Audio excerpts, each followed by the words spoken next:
DRWolf Daycare. Written by Lightning Bliss and Godzilla Wolf. Chapter 5. Dr. Wolf sighed, trying to shield his sensitive ears from his crying, folified friends. There were times he regretted having the enhanced senses of a canine. "I told you not to say it," Silverquill replied, the young hippogriff covering his ear holes. "Kids hate that word almost as much as Bliss hates the four-letter C word from anyone but Aeon." "I noticed," the anthropomorphic canine replied, yelling slightly louder to be heard over the crying children. Lady Wolf gave a small whimper as Firebrand continued to cry even after she picked him up, though thankfully the fiery colt wasn't shooting off fireballs or bursting into flames. Yet. "I know, my lady, but I've never had to deal with easing this particular kind of distress before," Doc replied, trying to think. He'd helped ponies deal with countless problems, both major and minor, including some foals, but he was at a loss here. "Well, what did your parents do when you were giving them trouble getting to sleep?" Silverquill questioned. He then blinked, noting a marked change in the bipedal wolf's mood at his statement. Did I say something wrong?" "No, Mr. Quill," Dr. Wolf replied simply. "I just don't believe that would work very well." "I gotcha." Even Silverquill could tell digging into that story wasn't the best idea at the moment.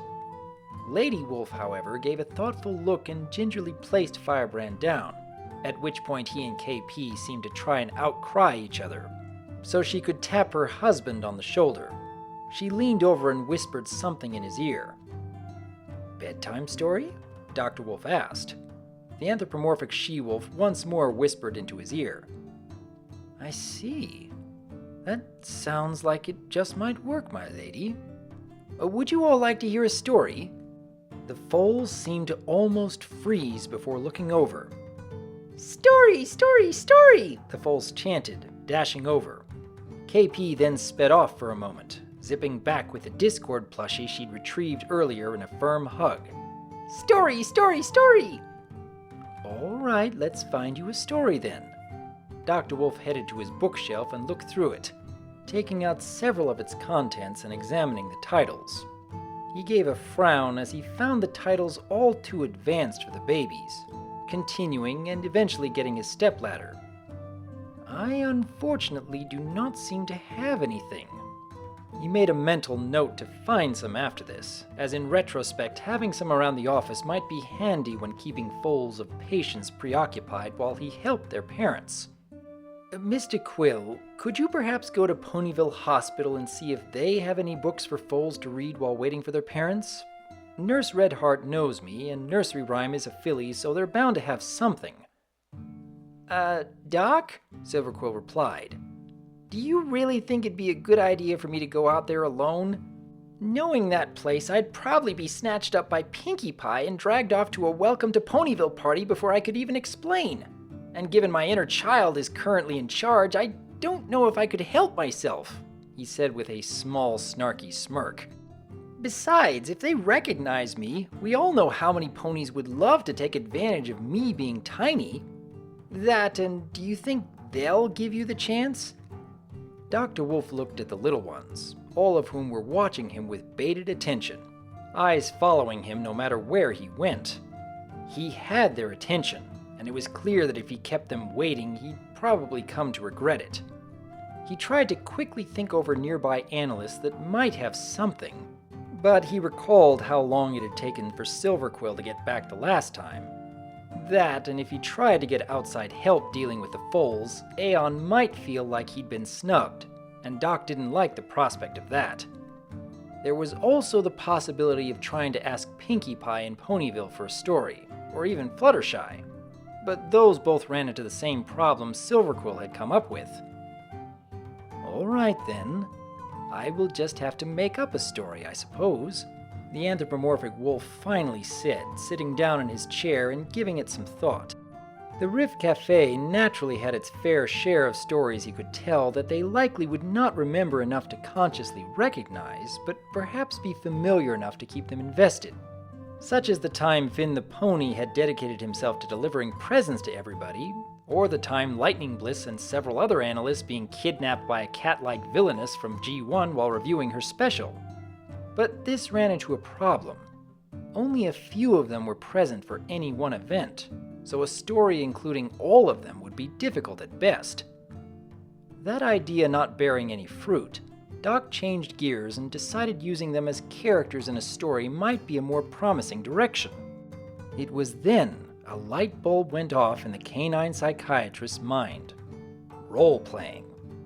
Lightning Bliss, Toon, Firebrand, himself, and several other analysts had recently done some tabletop role-playing. That was something he at least had some experience in, and by nature was a perfect fit for including them as characters. But this posed its own problem.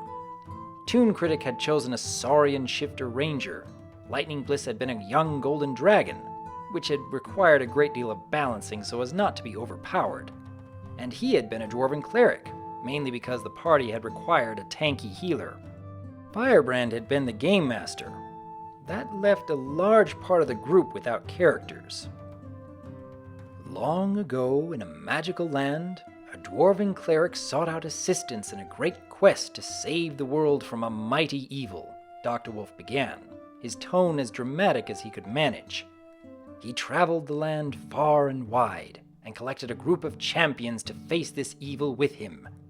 First, he found a young golden dragon, strong yet kind, though a tiny bit clumsy. Little Lightning Bliss gave a blink as DRWolf looked her way. That caught her attention.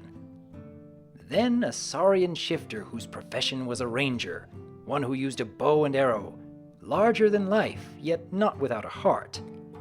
Toon's head perked up as Doc's eyes fell on him. Excitement glimmered in his little eyes. "Therion?" asked little Keyframe, cocking her head inquisitively. DRWolf then realized a small error on his part. These were very young children. Even if fully grown, they were his friends. Saurian. It means he can turn into a dinosaur.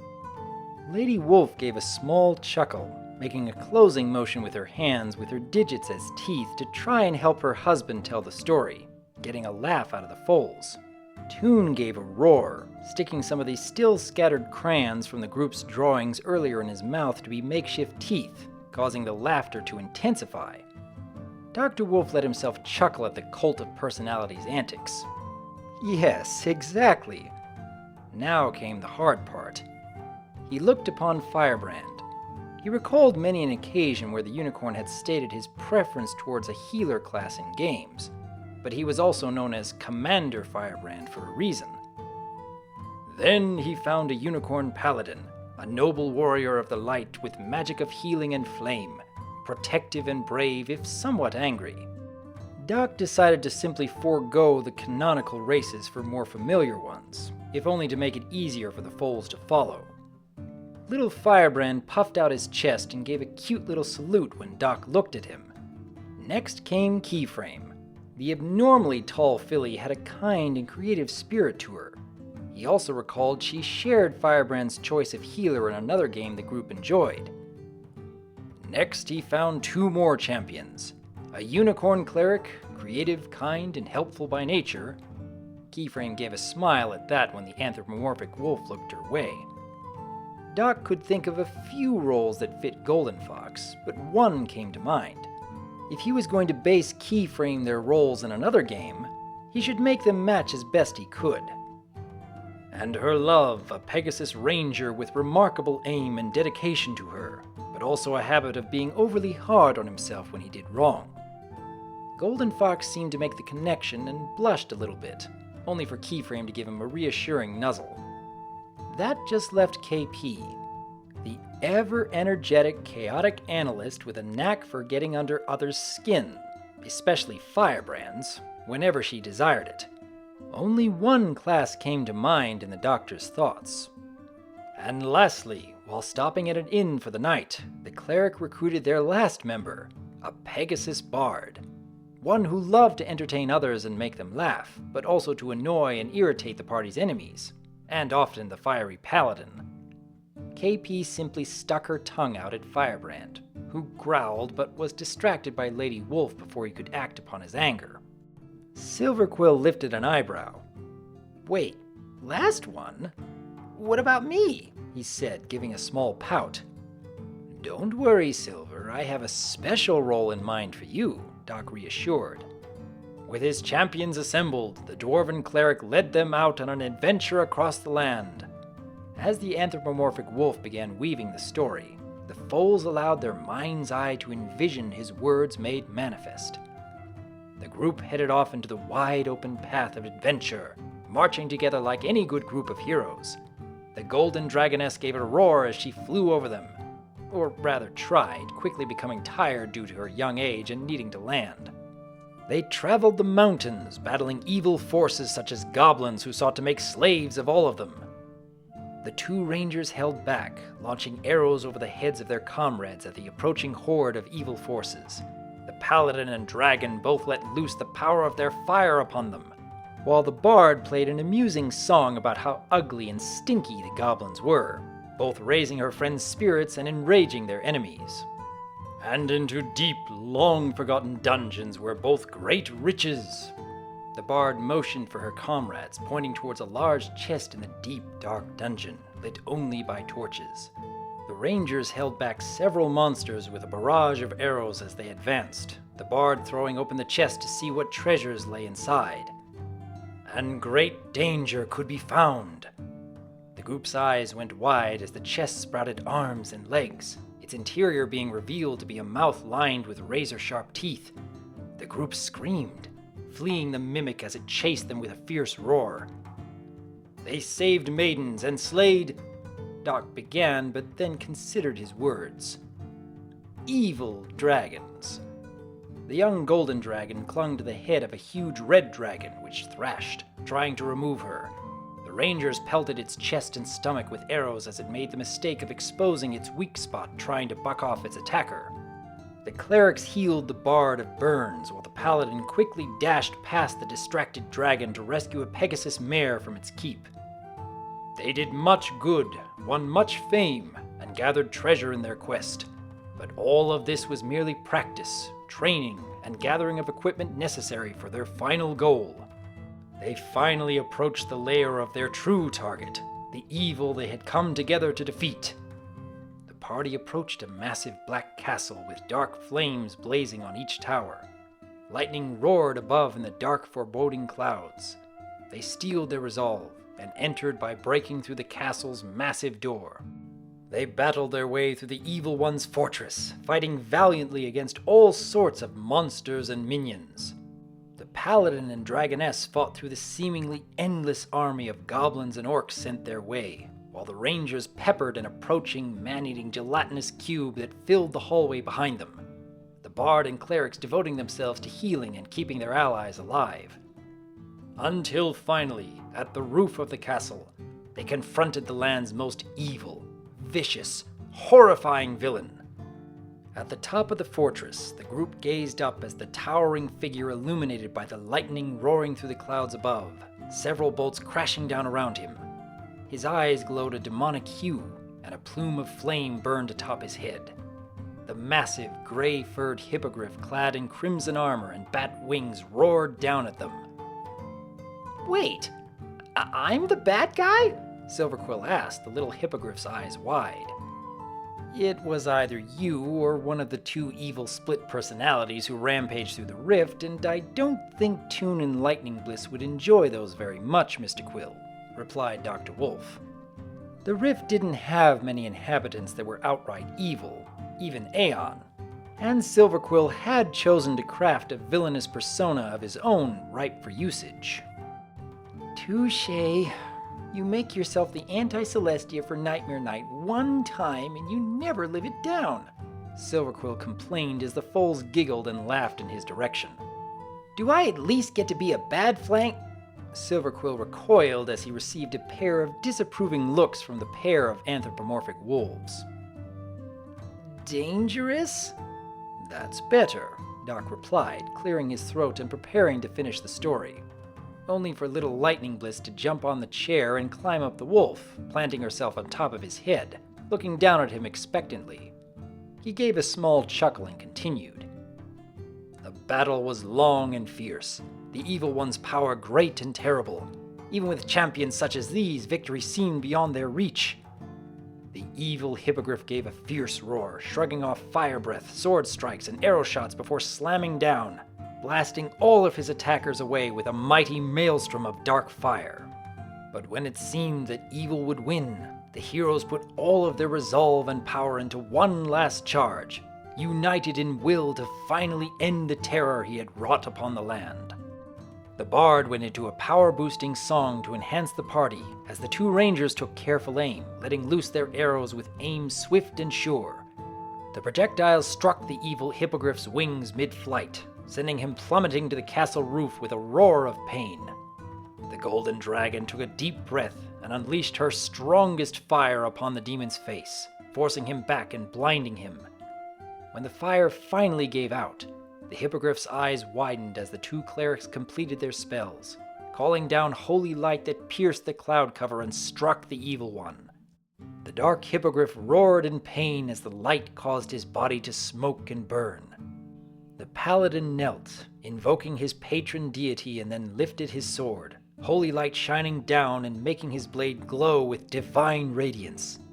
The rest of the group covered him as he charged forward and delivered a leaping vertical slash to their foe. And finally prevailed. The evil one gave a final roar as he split in half down the middle, holy light erupting forth before he burned to ash that blew away in the wind. The clouds instantly vanished, leaving only the warm light of day shining down upon the heroes. With the evil one's defeat, the day was saved and their land could finally be at rest and peace. The end. Dr. Wolf finished, looking down as the foals had all curled up asleep. KP hugging her plushie and Golden and Keyframe hugging each other. He looked up to find little Lightning Bliss sound asleep atop his head. Thanks, Celestia.